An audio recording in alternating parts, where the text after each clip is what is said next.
In this video we are going to study the first workshop of the prudmet project entitled How to Develop Teaching and Learning Through Technology.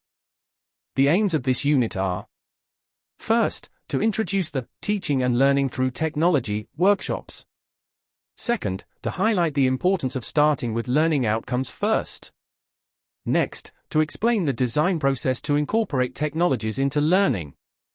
And finally, to explain the process for designing authentic and engaging learning interventions. The first section is focused on introducing the workshops that make up the prudmet project. In total, there are 8 workshops that address different aspects of the use of technology in learning, and that address aspect as important as how to develop teaching and learning through technology. How to work with others. How to use advanced technologies for learning. How to implement technology in learning easily. How to use technology well in the physical and virtual classrooms. How to show learning gained through technology. How to lead technology for learning in higher education. And how to facilitate learning through technology for technologists. To implement these workshops in practice, a team of mentors will offer support during the learning process. In this first point, we also analyze the objectives of the workshops, which are fundamentally focused on making a more successful and effective use in the classroom. And we also pay attention to how to implement these workshops in practice.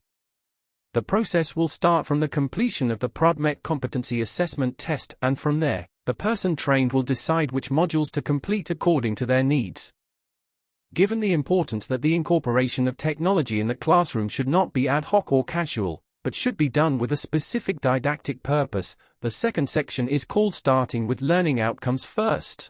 For this reason, we will devote a section to defining how we can establish these objectives, through a process of reflection in which we can assess the current and necessary level of competencies to be achieved. The next step will be to study how we can achieve these learning objectives, by incorporating technology that can also be effective for their personal development and professional future. Finally, we will review the sources where we can find some of the specific technologies we may need for teaching. Beginning the design process is the next section of the workshop. In order to design the teaching correctly, it is important to start from an understanding of the target group, the characteristics of the teachers, and the resources available in the center.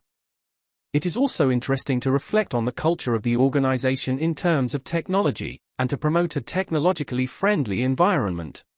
In addition, 2 basic principles must be taken into account. The first is that technology is a strategic tool that should be adapted to the learning process, rather than the physical tools. The most important are the competencies that the student should develop and demonstrate. The second is identify what students will do with technology. The design process itself will consist of 4 phases. Defining which technology to use for each objective. Assess the extent to which it is accessible and sustainable. Implement it to assess the impact it has. And redesign based on success and future needs. Finally, there is an example of good practices that can be easily implemented. The last section of the workshop is how to design engaging authentic interventions. This last section of the workshop defines what is authentic engaging learning.